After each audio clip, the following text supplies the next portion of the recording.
Can't all hear me? Are you there? Hi, how are you? Grafton. Good. Doing good. Doing good. How are you doing? Very fine, sir. How have you been today? Good. Yeah. Very good day. Busy day, but good day. And I can see we have Saeed here as well. GM, my friend. How's it going? Good evening from Abu Dhabi, Bruno. We are in Abu Dhabi today, yeah?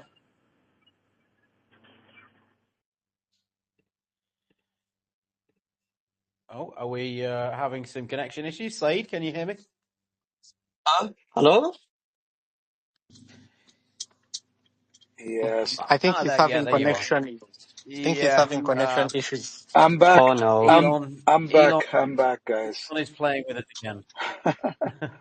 No, No I'm on the worries move, at so I all. switched I over see we have. my speaker switched over from the car to AirPods, so that was all it was. Sorry, guys.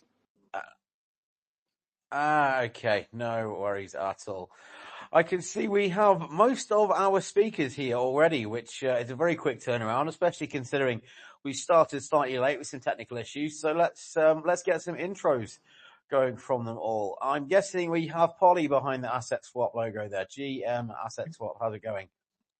Jam everyone, happy Wednesday. I'm so happy to be here as your topics are always close to my heart. I'm Polly from AssetSwap. Wanted to remind you that we are a multi-agent AI trading system, which allows users to scan the whole meme coin market, Ethereum and Solana included. Also we have broker agent and stock agent, which means you can trade stocks and meme coins. So if any of you guys is interested in AI trading, please feel free to check us out using the link in our bio. Looking forward to starting this conversation. Thank you. Thank you for joining us. Always a pleasure to have you on these spaces. Lovely intro there as well. Looking forward to hearing some more from you today. Next up, we have a new speaker this week, Stability World AI. GM, come and say hello. Yeah, hi guys. How are you all doing today? And also thank you, team, for hosting this awesome session. And I'm Pluto, Business Development Manager at Stability World AI, and honestly, it feels great to be here today to discuss something that sits at the core of everything. Thank you, guys. Yeah, happy to have you. Do you want to give us just a very quick intro to the project? What's Stability World all about? Oh yeah, sure, definitely. Stability is an AI-powered ecosystem focused more on teaching AI management, basically helping people and organizations understand, deploy, and collaborate with AI effectively. And also, one of our main goals is to make AI more accessible, transparent, and practical for everyone. Whether you're an individual learner, a business, or a developer, we are building a community-driven platform that empowers users to train, manage, and interact with AI in smarter ways, all while ensuring safety and accountability. So, in short, stability is bridging the gap between human learning and AI intelligence. Very, very nice. Lovely intro, and happy to have you. Looking forward to hearing some insights from you today. Next up, we have Black Dragon. GM, come and say hello. GM, everybody. Happy to be here as always. Looking forward to the conversation. Yeah, another one that's near and dear to my heart. I usually don't pick the ones that aren't, but some are more aligned with my spirit than others. So, one of my favorite things over at Black Dragon, and just a principle that I have in the crypto space, is to build with intention, and being impactful with the things that you're looking to create and achieve in this space. And it's no secret that some people do that better than others. So we really just want to be an example of all the things that can be done to facilitate all these great innovative tools, and to put them into action, and to give them a reason to exist. So that's what we do here at Black Dragon.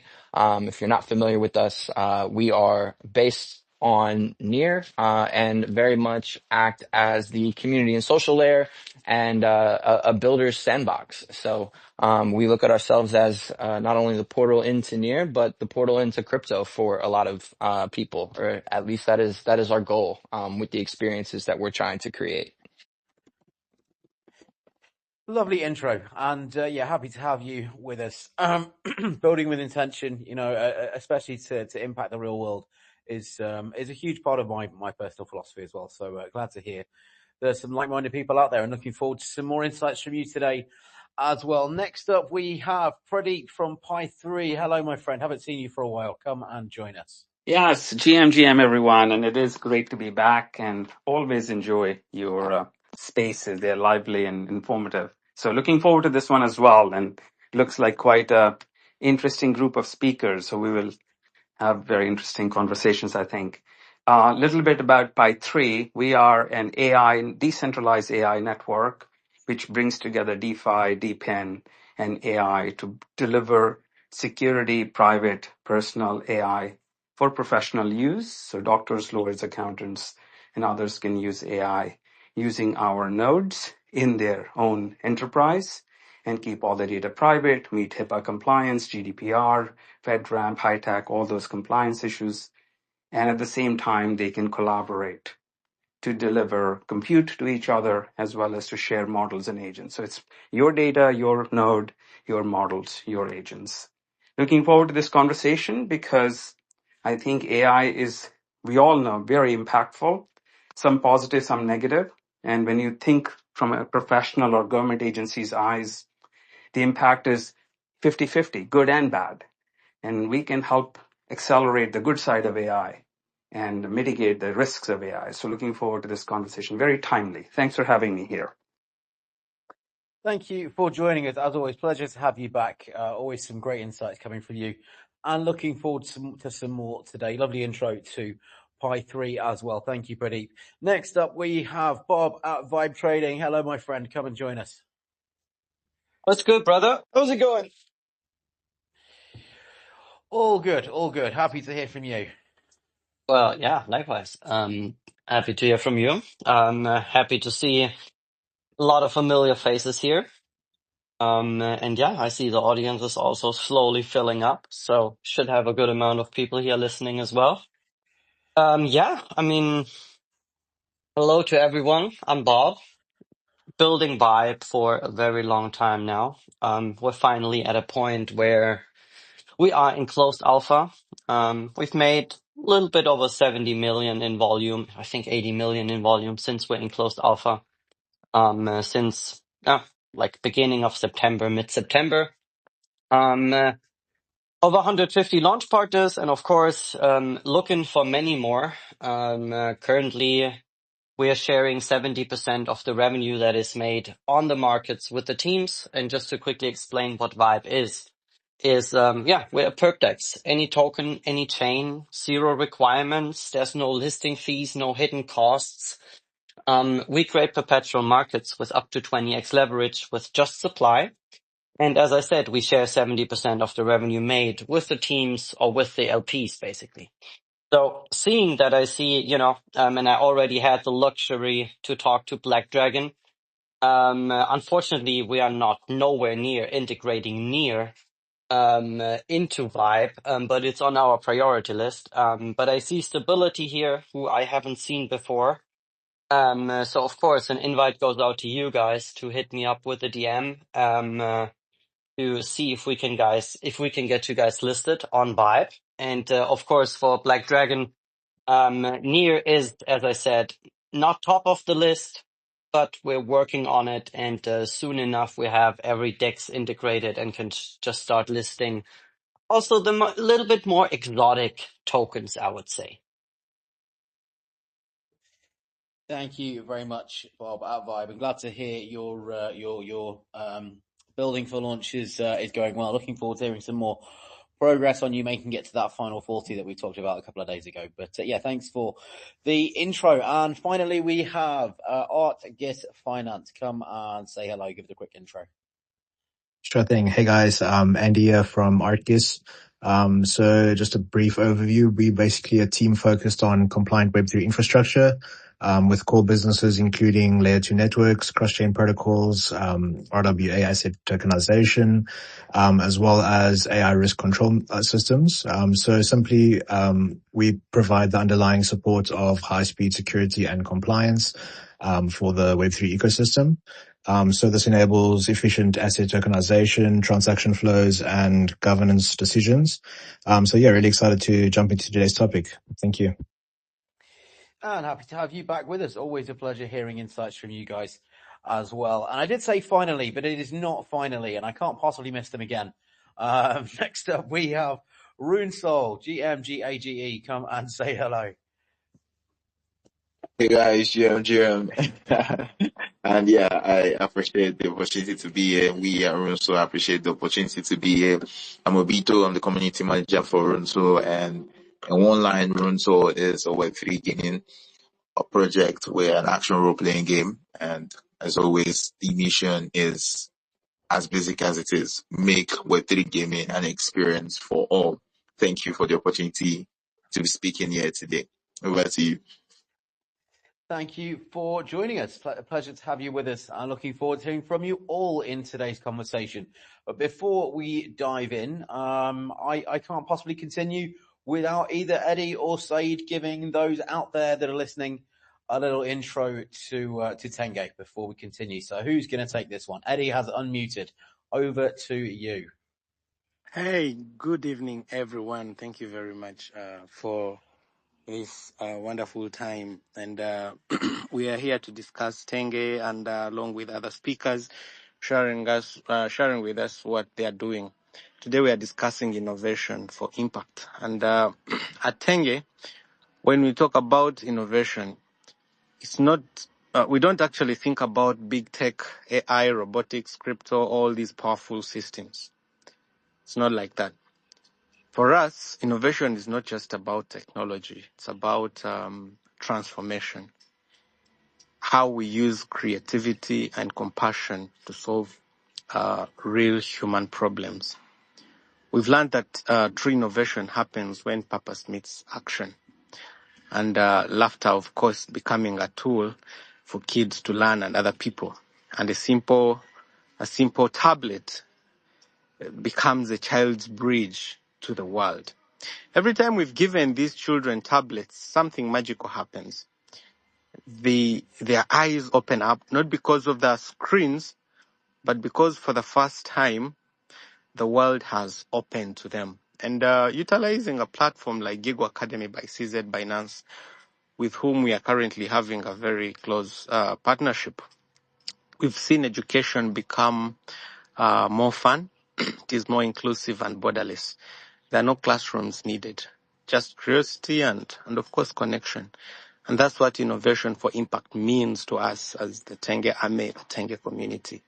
Making something complex feel simple and accessible to everyone. And we are trying to make sure we push this kind of innovation. We keep pushing this by giving a lot of children an opportunity. We've so far given over 450 tablets to children. These are children that have gained access to free, good quality education. Last week, after our tour with the Tenge Gigo Impact Day, we saw over 600 participants. These are children who came in with the parents, laughter filling the entire park. Children were learning and they're still learning, and the impact is really massive. We still look to support as many as we can. Next, we are looking to have more activities. Currently, we are giving over 10 tablets weekly. Over weekends, we are looking to have a very massive event in Arusha, that is in Tanzania. As we expand to many more other countries, we are getting partnerships with other organizations. We have one that we are engaging in Ethiopia. And in Nigeria, we already have kids who are also gaining access to this by awarding them more tablets. So when we come together with purpose, technology becomes more than code. It becomes care. And that's the future we are building at Tenge. A world where education is free, access is fair, and innovation is used not to compete, but to support and uplift other children. So tonight, as we share ideas and stories, remember, our impact doesn't have to be massive. It has to just be meaningful. The small ideas are growing, and we are very happy that we are impacting these children massively. And that's how we are looking at innovation for impact. Our co-host or my other partner, Saeed, can add on that. But I'm very glad that people come on board to learn about what we're doing, and they're supporting us as much as they can. Thank you very much. Amazing, Thank Eddie. you. Eddie, I couldn't have said Sorry, it. go on. I couldn't have said it any better, Eddie. You've hit the nail on the head there. Well done, bro. But I just also want to add that it's good to have Bob from Vibe Trading here because we recently listed on Vibe Trading. So I think anybody there who has a fresh project with a token that's exotic, as Bob said, then you definitely should check out Vibe Trading. And I'm looking forward to the conversation. I am driving, so I'm going to be driving for 10 minutes, but then I'll get on the mic a little bit more, guys. Hey, much Well, love, brother. Thanks for the nice words, first of all. And yeah, I mean, I can't wait to work with you guys. Like, it's a little early for us, you know, and I think, you know, we told you guys that. But we'll come up with some cool things to do in the future, trading competitions, etc., etc. So don't worry about that. amazing stuff. Collaboration happening before our eyes. Great to hear. Great to hear. Sorry, Saeed, didn't mean to interrupt there. You be careful while you're driving. Looking forward to having you home safe and sound. But let's dive in. So this is actually the first of a 4-part series of spaces that we're hosting for the next few weeks with a very cheesy name, From Vibes to Victory. Diving into how Web3's creative energy is shifting from hype to meaning, as Eddie was saying so eloquently there, from memes and just markets to missions like this, and ultimately measurable, meaningful change. And tonight's session, Innovation for Impact, is focused really on one critical question. You know, what happens when decentralized tech stops chasing speculation and starts chasing purpose? Because here's what we're seeing right now, like blockchain, tokenization, communities, they're no longer only tools for trading and token pumps, etc., etc. They are being reimagined as infrastructure for global social good. And it's a really amazing time to be in this space. We've seen huge shifts in this area. You know, organizations accepting crypto donations recently saw giving surge past 1 billion in the last year alone. A whole bunch of projects launching this year, emphasizing traceability, access, and impact over profit. There's one charity campaign that I've seen, so just really emphasizing and focusing on full on-chain transparency for donation to children with disabilities. You know, there's so much good happening in this space right now. So tonight, that's kind of what we're going to talk about, what we're going to unpack, how tech and humanity are finally starting to align, how innovations in Web3 might not just transform finance, but also, again, as Eddie said, you know, education, community, and opportunity. So, yeah, let's talk about it. Let's dive in. So, kicking things off, about when tech becomes humanitarian. So, Bob, I can see your hand up there. Yeah. So, oh man, I gotta start with this controversial shit again. I think it's a big fucking trap we're going into. Think about all these people like Brian Johnson that, you know, want to prolong their life. All these things will only be available for the rich and the famous and the people that just have a big bank account. It will just widen the gap again, you know, when we talk about the gap between, you know, rich and poor and tech being maybe able to change certain things there. I think it just plays perfectly into this right now because, you know, like I said before, give me a second. Sorry, my dog is like annoying. So I think it just plays into this gap as it is there before. We don't have a chance to make all of these new innovative things like applicable to the masses. Like not everyone will have access to it. And I think if they are from the ground up built for that purpose, you know, then they're not doing good for mankind because it'll just widen the gap between poor and the rich even more. That's just my opinion on it. So I think it from the ground up, things have to be built for everyone, without exclusivity, without having bank account depth and everything in mind. Then we have a real chance. Other than that, like, look at the regimen Brian Johnson takes. The man spends 500K a month on prolonging his life. Who in the world can afford that? That's what innovation has given us. But it also completely gate kept everything because nobody can afford that. So that's what I think about that. No, I appreciate that, and those thoughts play very well into actually the opening question, which I'll dive into, and then we can get some other thoughts on this as well. So essentially, most crypto breakthroughs that we've seen, they focused on finance or efficiency even. And ultimately, what does it look like when those same tools, whether it's smart contracts, tokens, decentralized networks, the list goes on, when they are applied to humanitarian challenges like education, equality, access, are we actually building the foundations of a decentralized charity stack, or is this still ultimately aspirational, I guess? And let's not heard from him for a while, so let's head over to Pradeep at PAI3 with this one. Could you rephrase that? I didn't quite catch it. So all of these Web3 tools, smart contracts, tokens, decentralized networks, all of these, when these are applied to humanitarian challenges like education or equality or access, are we actually building the foundations of a decentralized charity stack, or are we being a little bit short-sighted? Is this still aspirational at this point? Well, the good thing about Web3, and just judging by the people here on the call, and there's a lot of innovative spirit and a lot of brick building going on. If you look back just for the last 5 years, the number of tools, technologies, and the ease with which you can use is significantly driven by ease of adoption. So we are seeing the technology evolve to where it can actually be used outside a very small few crypto enthusiasts. You have APIs and smart contracts and AI now helping you write smart contracts in a few seconds. So the point here is technology is evolving where you can actually talk about using it in an enterprise sense or in a humanitarian sense. They're really no different. So then if the tool exists, what's stopping it from its adoption? Those are more the psychological and the social issues.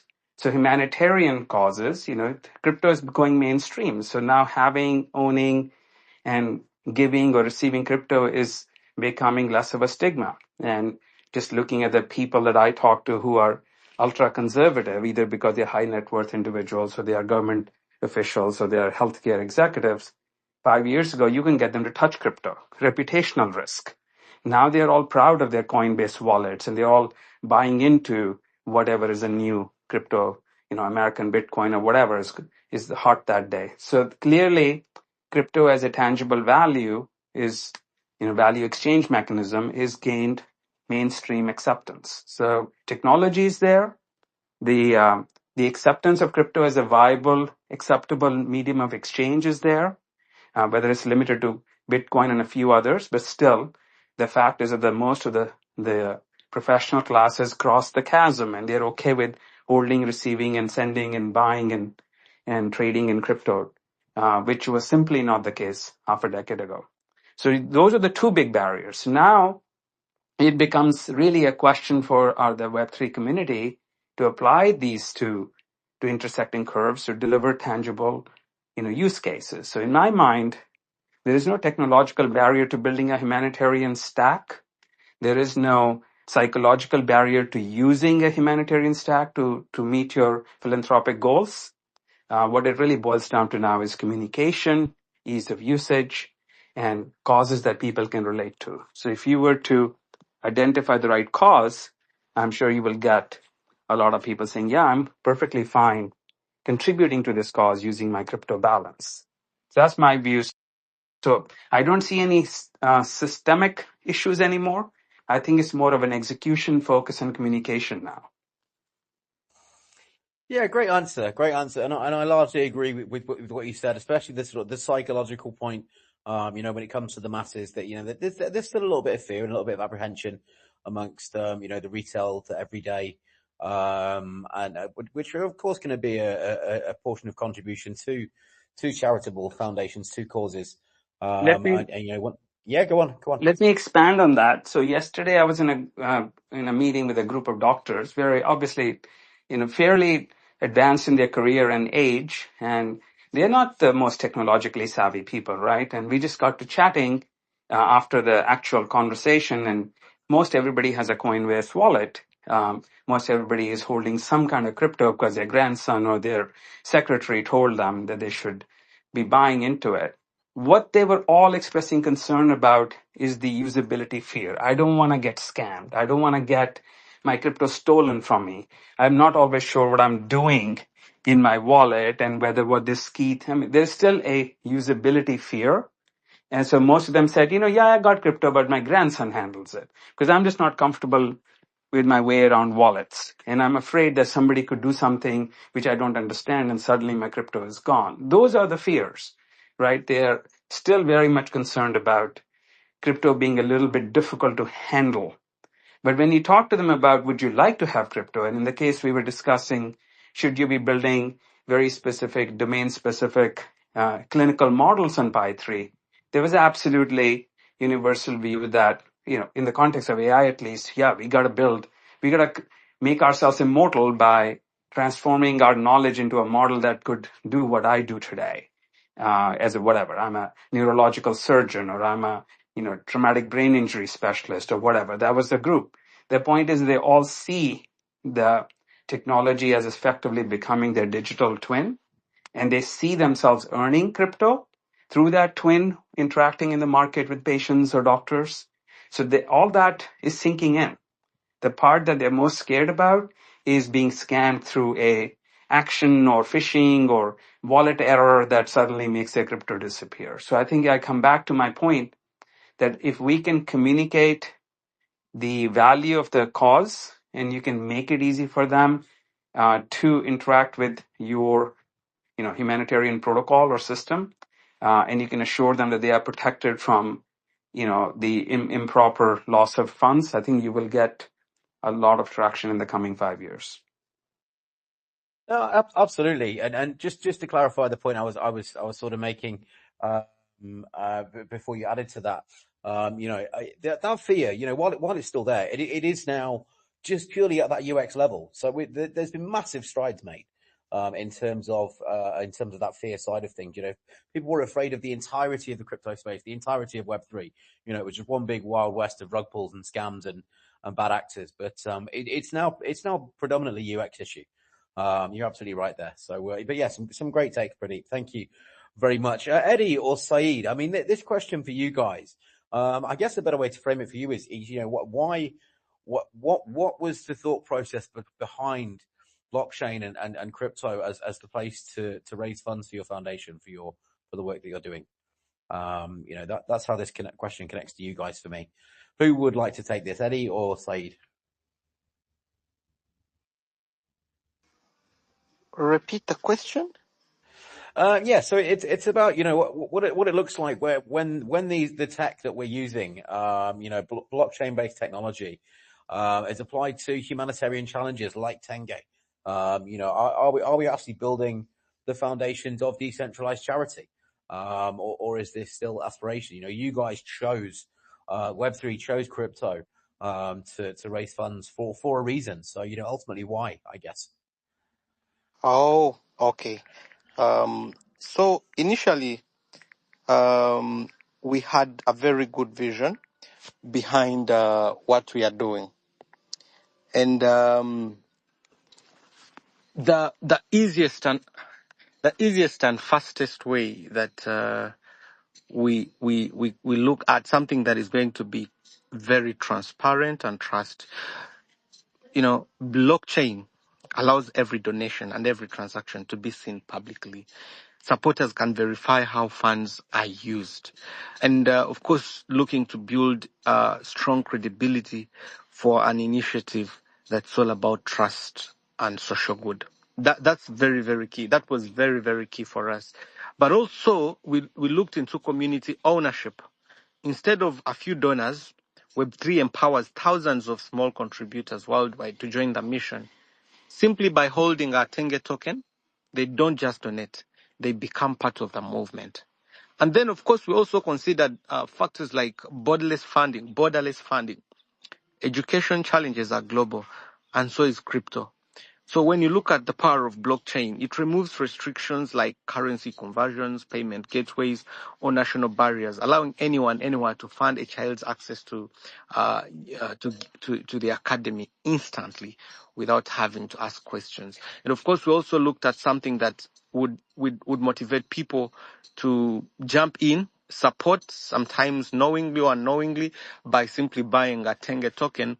Someone is excited because, of course, as we well understand, each one of us who is here, is that memes are speculative. Others buy them to support, but the others who also buy them because they're expecting the price to go up, which really happened with Tenge.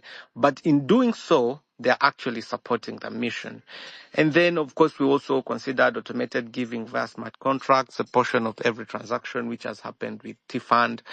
Then, of course, we looked into sustainability instead of one time. Traditional charity models rely on periodic fundraisings. Web3 introduces a self-fueling ecosystem. As the tokens grow, so does its impact.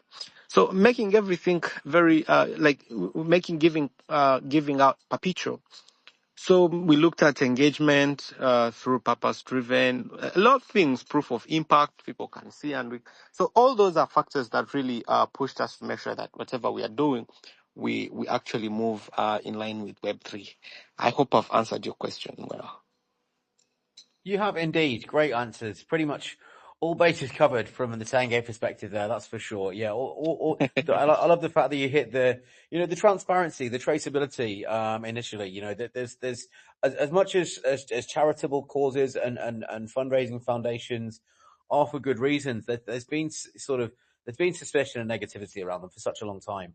And the transparency that the blockchain provides is definitely a step in the right direction in that respect. So no, great answer, Eddie. Thank you very much. Who else can I grab on this one? Art Guest Finance. What are your thoughts here?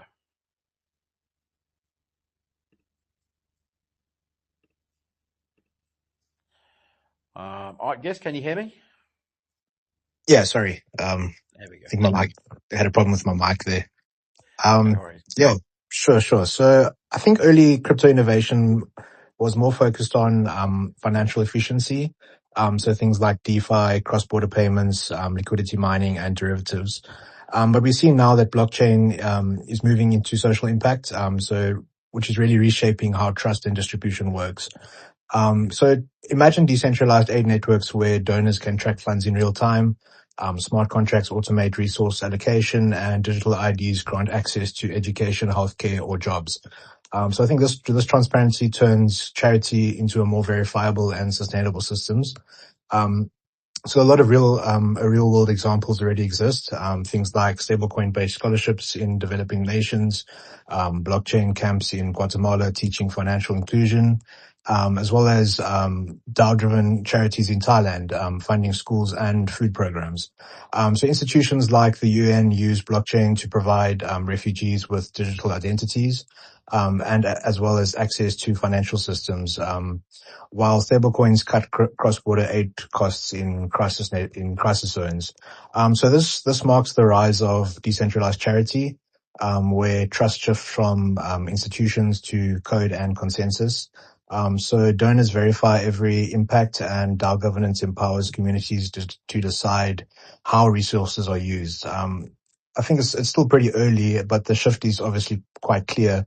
Crypto's purpose is evolving from speculation to more inclusion, which is building a global and consensus-driven network of transparent, human-centered aid. Yeah, that's my take. Thanks. A very nice take indeed. It is doing exactly that. The transparency, the provenance factors, of the underlying blockchain tech make huge strides possible very, very quickly in areas like this. So, great take, I guess. Thank you very much. I'm going to hop on to question 2, just because I'm a little bit conscious of time here, but I'll come and grab the rest of you guys on this one. So talking about the trust gap in doing good on chain. Blockchain is of course transparent by design, as we all know. And yet many impact tokens have struggled with exactly that, with trust. So how do we rebuild credibility in on-chain giving? Is it about audits? Is it about open data, or simply showing proof of impact in real time? What is it about? Is it about all three? Is it about something else? Love to hear all of your thoughts. Over to Polly at Asset Swap. I will come to you, Bob, no worries, but over to Polly at Asset Swap. So I think that the most important thing in gaining trust for any kind of project, no matter what you are, meme coin, DeFi protocol, whatever, is to show proof, to show real value, and to show results, because you know that anyone can say good things about themselves, like on social media, on calls, wherever, because I was looking through a lot of social media of meme coins, and when you look at text, when you look at posts, everything sounds good, but when it comes to practice, a lot of them would become scams, rug pulls. So the most important thing here is to act long term and show real proof and results, and also have open data, because I've seen many projects that refused to do that, and that's why they eventually didn't have trust of the audience, because nowadays people are getting more and more smart, and they are not trusting easily, so it will take a lot of time, because in crypto space there are a lot of scams, and now people are really suspicious about everything. So it definitely will take more time, but long-term gain will pay off.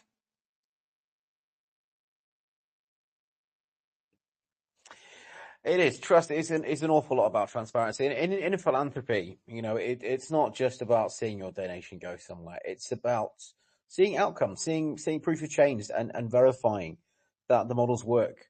Over time, of course, it takes time to build trust, regardless of transparency. Yes, Runesol, your hand is up. Yeah, thank you so much for that question.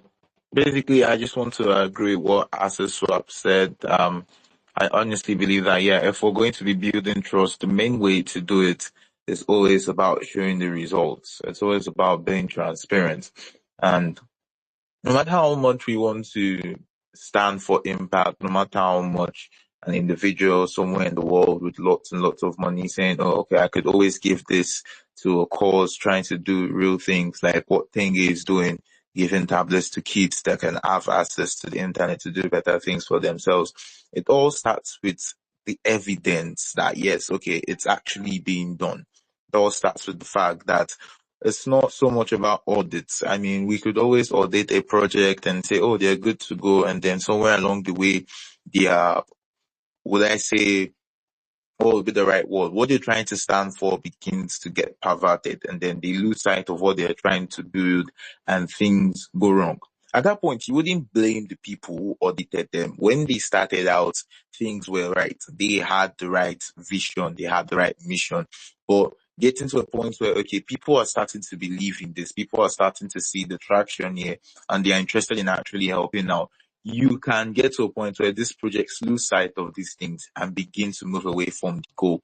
But what is most important, like she said, is sticking to the proof of impact. If I donate to a cause like Tenge, I would love to see videos. Okay, yeah, kids got tablets. If I was donating to I think there was a time where I saw videos online. It's been a while now, though, where Mr. Beast said he was on a mission to provide water in Africa. If I were to donate to such a cause, I would love to see more videos going on.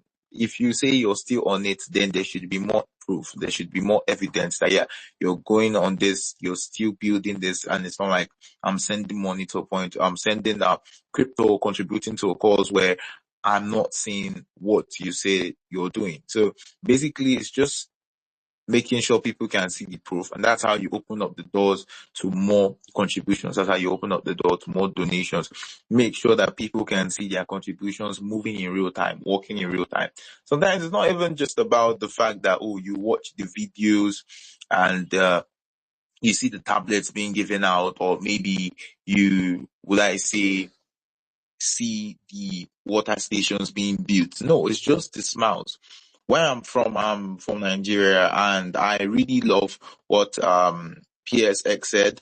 I don't know if that's Eddie or forgive me, but yeah, I love what he said, and I would love to be a part of it. I myself, I said it in a previous space, I think that was yesterday, and I was talking about the fact that coming into decentralization has changed my life in ways I never even thought possible. And if I have the opportunity to also help kids coming up from places where I used to be, knowing, oh, this is where I started from and this is where I am now, I would love to contribute to that. But the way to keep me staying there after so long would be to give me a reason to stay. It's not always about the tech or that stuff. Just seeing those smiles, these little children smiling, laughing, people benefiting. I think that's what we need moving forward. Yeah. Thank you. Over to you. Thank you very much. Very, very nice takes and great takes. And interesting that you say you want to be involved, because we're working on something at the moment, and I'll happily reach out to you after the space to discuss. But yes, some awesome takes. And anything you'd like to add to that, Saeed?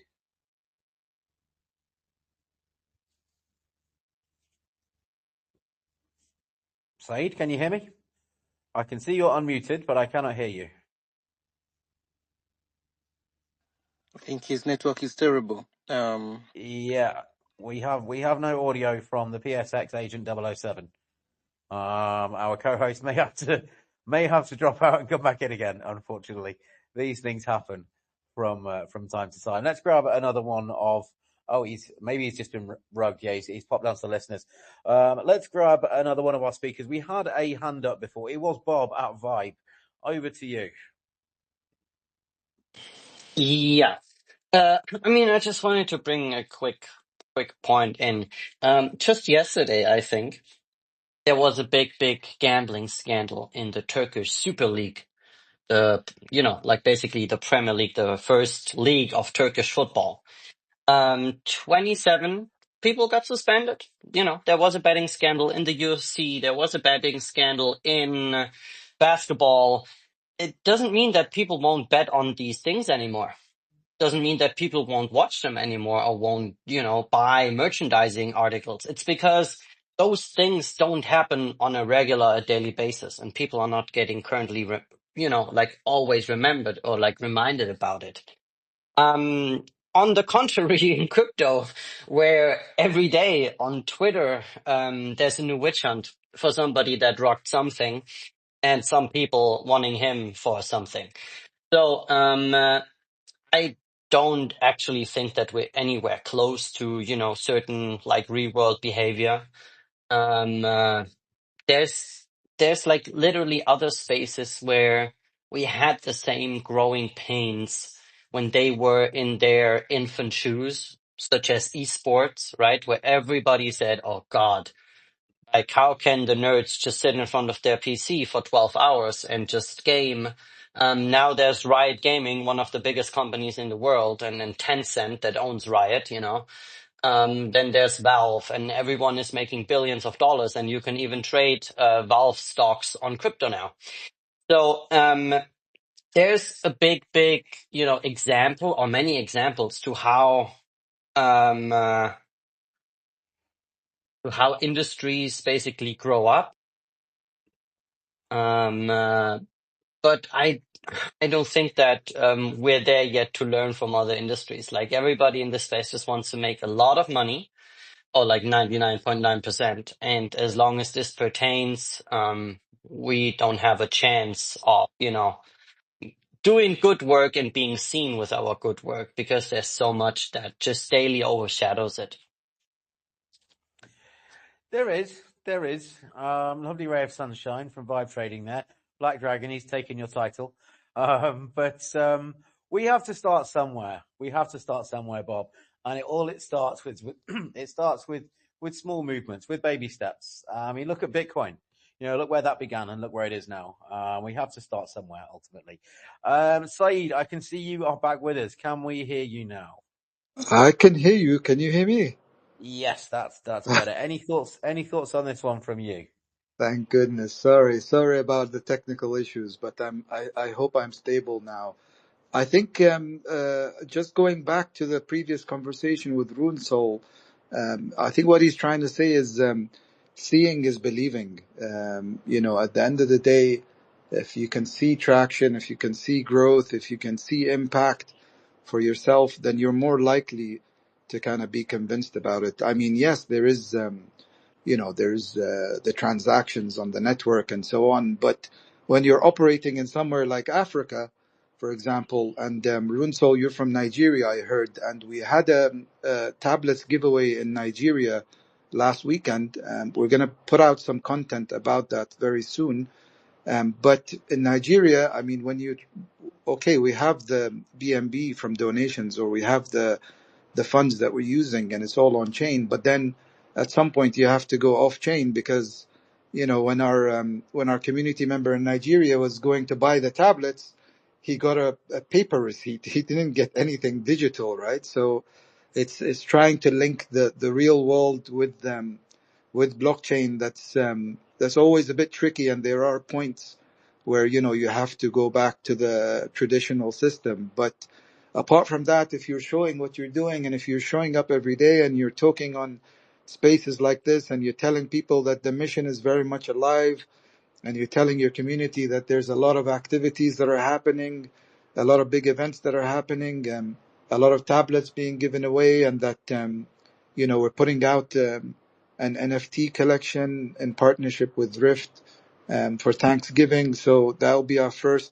kind of way of tokenizing our brand and our community and our token, and having more utility to our token as well.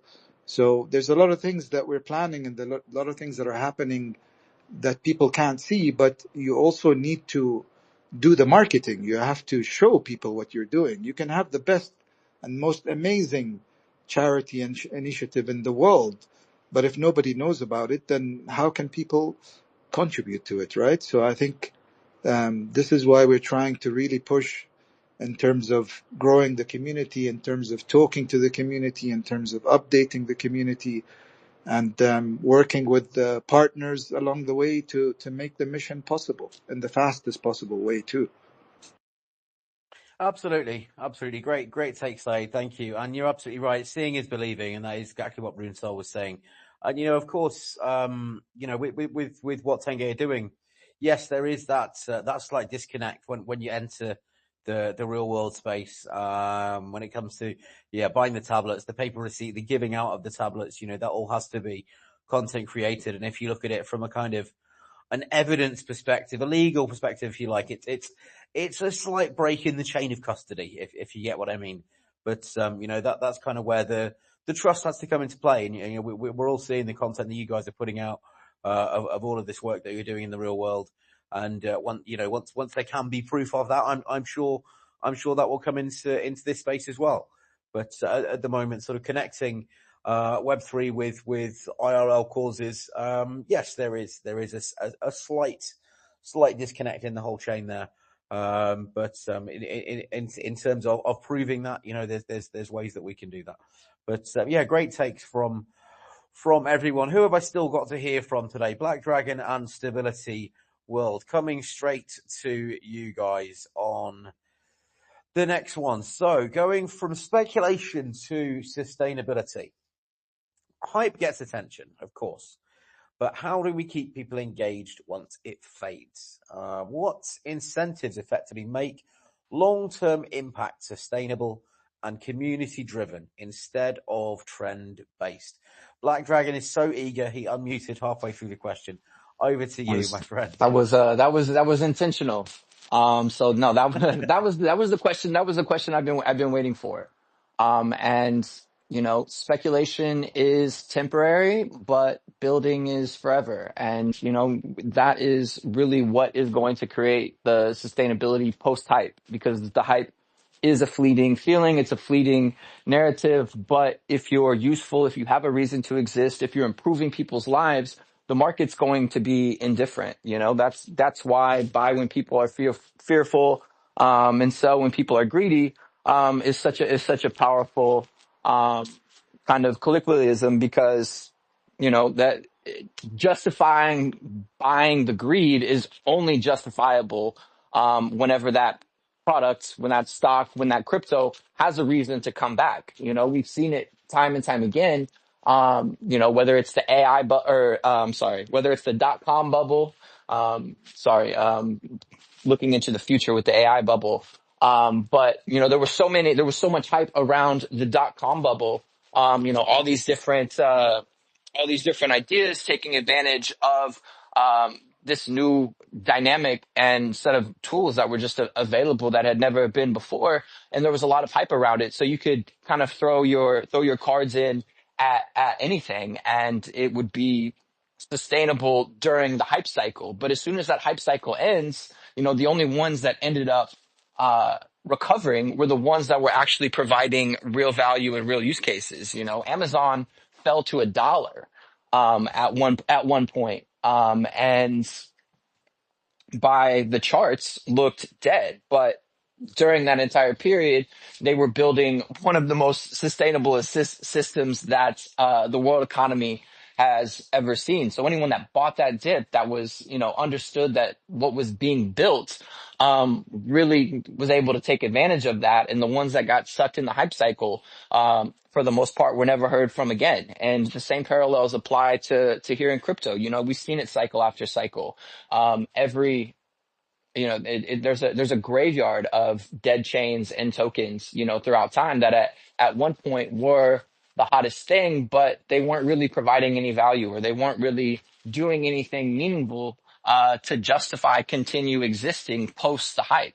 So, that's why we talk about building with intention, because if you're not building with intention, you don't have any moat, you don't have any runway to continue growing with your community. And, as far as the stock market goes, you know, I don't know what the percentages are, but most people aren't evaluating what is useful to their lives based on the price of the stock. They're evaluating it based on the value it provides them by using it.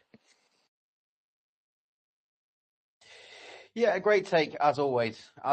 And one thing that comes into my mind with a question like this is launchpads. We all remember the launchpad hype of, I was really kind of right, DeFi Summer 2021, somewhere around there.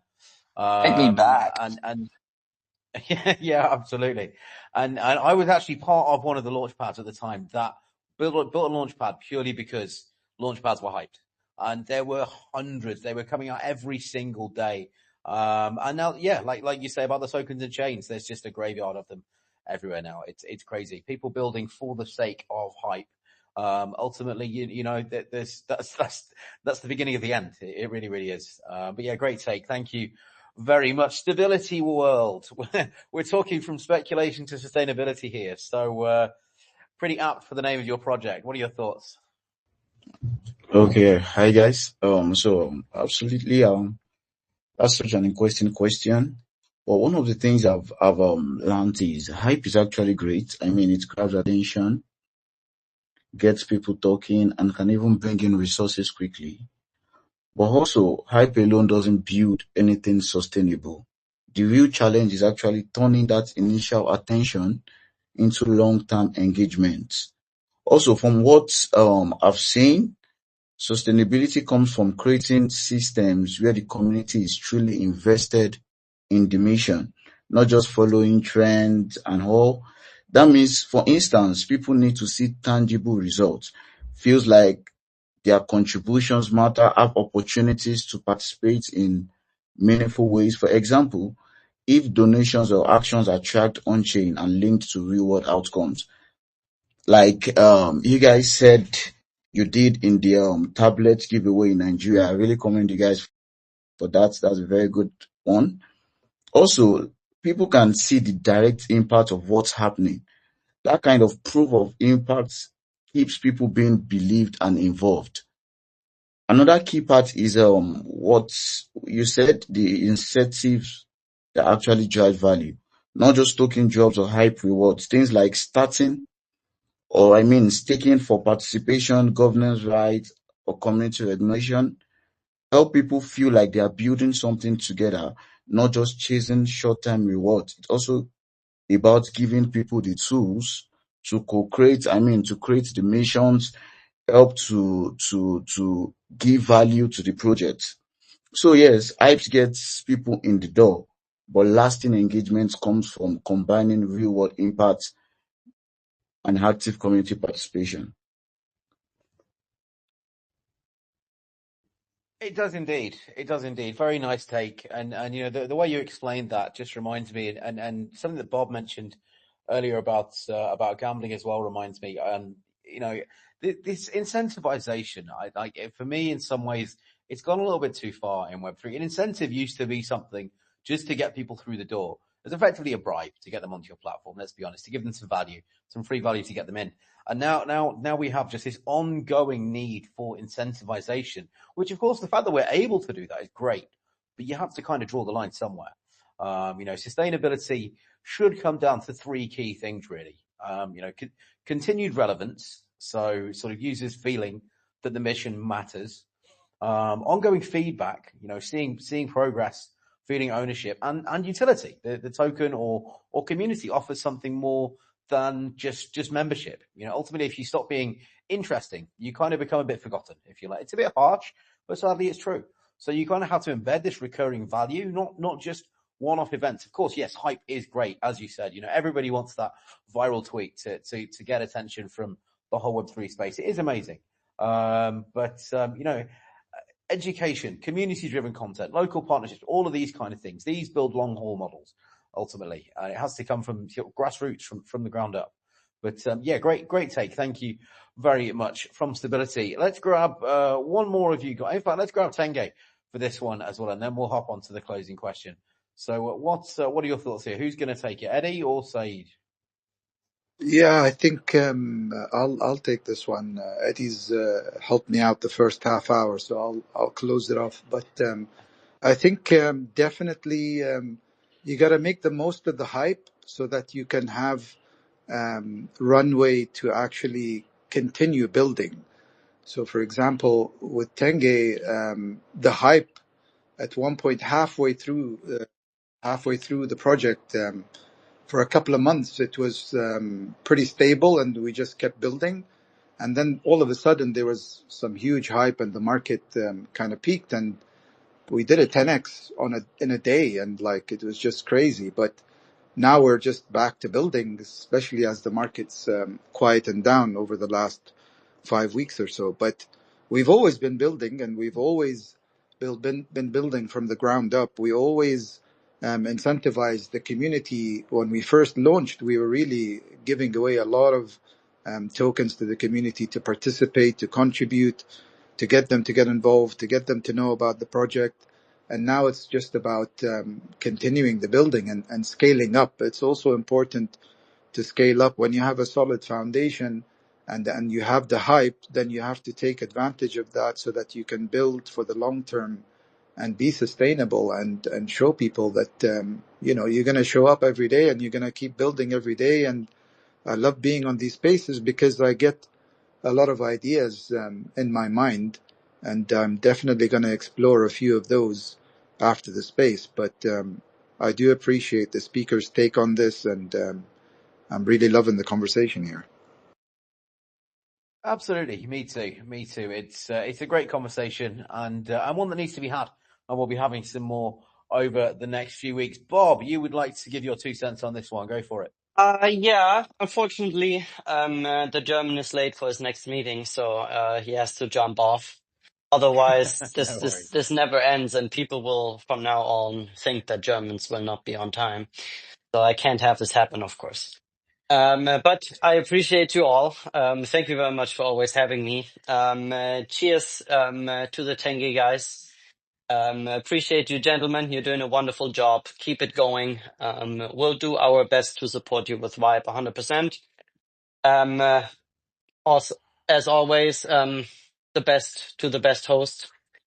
Ollie, take care. You have a wonderful rest of your day. And to everyone in the audience, thank you very much for listening in. Big love, everyone. You have a wonderful rest of your day. Take care. Kind words, Bob. Have a great day yourself, and we'll see you again next time. Yes, guys. Bye-bye. Okay, so on to the final topic of the day, and we have just lost Polly again. Polly at Asset Swap is having a nightmare time Eddie, if you do see a speaker request. Oh, I just muted the whole space there for a moment. Eddie, if you do see a speaker request from Asset Swap, just invite her as co-host. She's having a nightmare getting back on the space. But yeah, in the meantime, let's hop over to the final topic of the day. So, when memes mobilize movements, as we have discussed many times in the last few weeks, memes really do spread faster than missions. They do. So, can humor and shared culture become the real delivery system for social impact? You know, how do we turn this entertainment into education? Who can we open this up with? Polly at Asset Swap is back with us as our co-host for the last few minutes. Did you hear the question, or do you need a repeat? Yeah, I have heard the question. Am I audible? You are, yes, you are. So to answer your question, I would like to remind everyone that, people stay here on social media because some content gives them emotion, like laugh, argue, whatever it is, the strongest emotions that sometimes they don't even have in real life. And, we all love scrolling Twitter. We love to laugh because, can be sometimes tired from our gray and grim reality. And that's why like memes spread fast. And I remember back like few years ago, there were a lot of memes that spread like in few days, and that was crazy. And those companies raised millions of dollars because of that. Um, and in terms of giving impact using memes, it's always a good strategy to use memes for any Web3 project, no matter what your goal is. But it's important here to keep the balance between memes as a growth marketing method and also keeping the educational serious content in your social media. It is indeed. There is a fine balance, and as we know.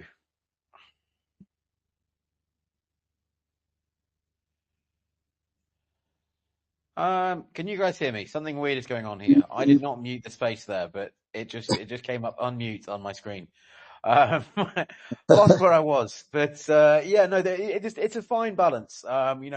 We've seen it ourselves how quickly memes spread. We really have. They're kind of their own language. They encode values, identity, experiences, and harnessing that power doesn't just attract users. It builds like tribes, literally, and for social impact. That means people, certainly from a Tenge perspective, they're not just donors; they become storytellers, creators, advocates. They become part of the family. It's quite amazing what can be done, but it has to be done in the right way. Absolutely. Who else can we grab here? Black Dragon, the man behind the meme in the space today.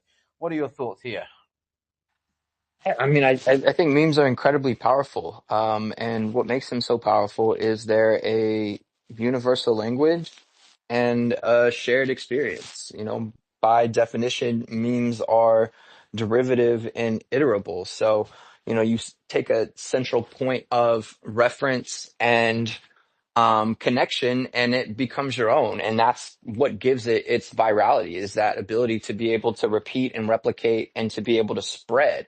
And that includes educational elements. People learn through awareness. And, one of the strongest skills is being able to educate through memes and being able to, rather than explain what you mean through words, you're explaining through pictures and depictions and, these references that connect to all these different things, right? Like, people's favorite memes or the commentary around the memes is like, man, how chronically online do you have to be to get this? And that's reflective of online communities, and they only get more and more niche, right? Like, it's how chronically involved in this community do you have to be to get it? And there's a huge spectrum in which that can happen, but ultimately it's those memes that create those connections between people and shared experiences and ideas that make memes so impactful and powerful. No, absolutely, and yeah, the reference to chronically online. I mean, I am chronically online at the moment, just from work, let alone memes. I don't even have time. But yeah, great take. The meme culture is it's unpredictable as well. It's unpredictable. Um, I've seen myself. I'm sure we all have. Seen many occasions where memes are sort of attempted to be engineered, and it can feel forced. The energy of a real meme, it becomes ultimately the network behind the mission, the community, the family, as I mentioned. It can't really that initial spark, that mimetic energy. No one's engineered it yet. Someone will one day eventually, I think, but we'll see. We'll see. Who can we grab next? Let's hear from the Tenge team on this one. What are your thoughts here? Eddie, you want to take that? I know you're a big believer in that, and you insisted that we did a meme coin for this project. So, do you want to give your take? Right, you see, Tango was never just an idea. It was a moment, a dance. It was a laugh, a spark that showed us how powerful joy can be when shared with purpose. It started with a simple truth. People connect through fun, music, dance, memes, and so on. They cross borders faster than anything else. But what if those same moments could also build schools, deliver tablets, and open doors to education? That's what exactly rotated in our minds. If you look at how viral and how fast this young boy Tenge moved, it was out of entertainment. He entertained people, he made people laugh, people smile. And that's how Tenge was born. From the rhythm to reason, from entertainment to now empowering other children. The mission is just very clear, that we use the same power to empower 1 million kids. And it's really exciting how on the journey of 1 million tablets to 1 million kids we've already reached over 450, 500 kids. And when we do the event in Arusha, maybe we shall be in 600 kids. It's very powerful, and I just get excited on how we've really transformed this kind of power into something that has massive impact. You can take on to that, Said. I couldn't have said it any better, brother. Well done there. Thanks. What was that line in the middle of that, Eddie? I really like that. From rhythm to reason, and then from I I didn't don't catch the remember second part. I don't remember what I From said. rhythm to reason, from something to empowerment. I Oh, forget what it was, but it was a entertainment. I great. think I said entertainment. Entertainment. I From don't. rhythm to reason, entertainment to empowerment. That's a great line. It's a great line. I love it. Thanks. Quote of the day. Quote of the day. Thank you very much. Great take, Eddie. Thank you. Runesol, anything you want to add here?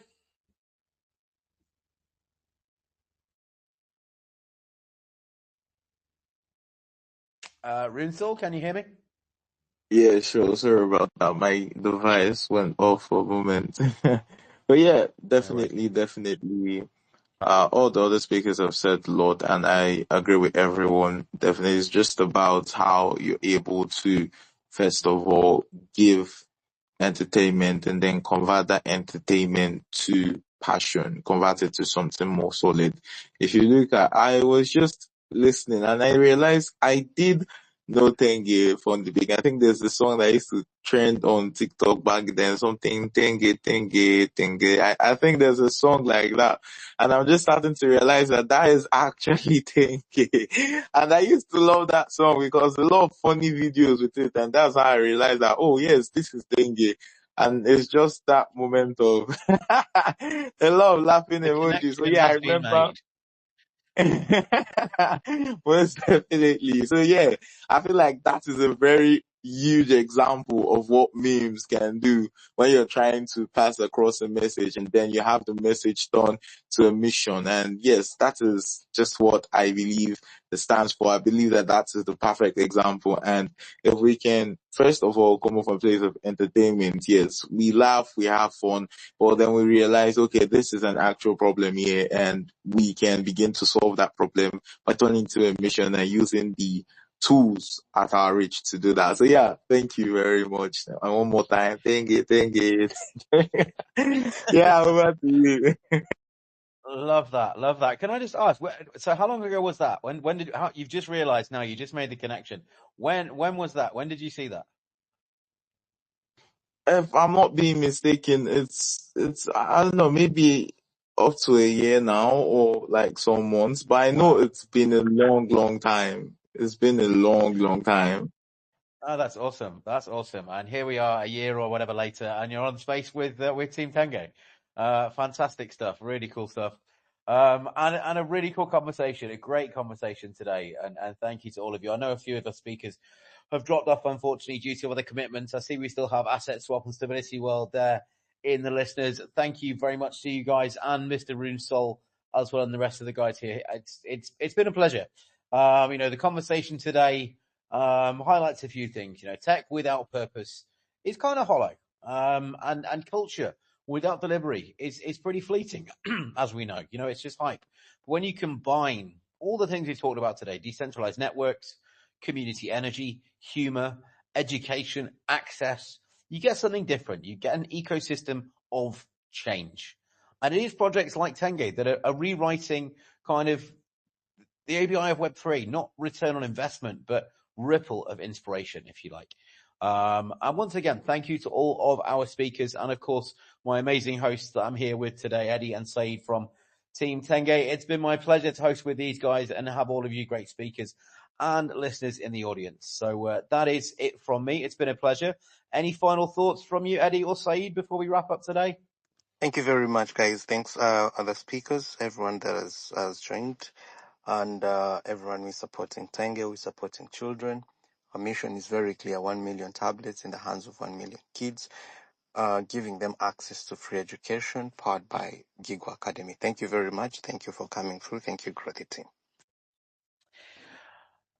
I just want to add to that, Eddie. I think it's definitely most important that we're consistent with what we're doing, and that we keep talking about what we're trying to do here, and we keep pushing, and we keep showing the community that we are here, even if the market does whatever it wants to do. We're still going to be here. We're still going to be building, and we're still going to be achieving a lot of things and changing lives as we do it, and having fun along the way. So I appreciate the speakers being here and the listeners, and looking forward to the next one.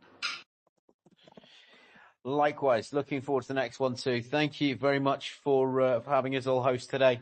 And everybody have a fantastic day. It's been a pleasure, and that is a wrap.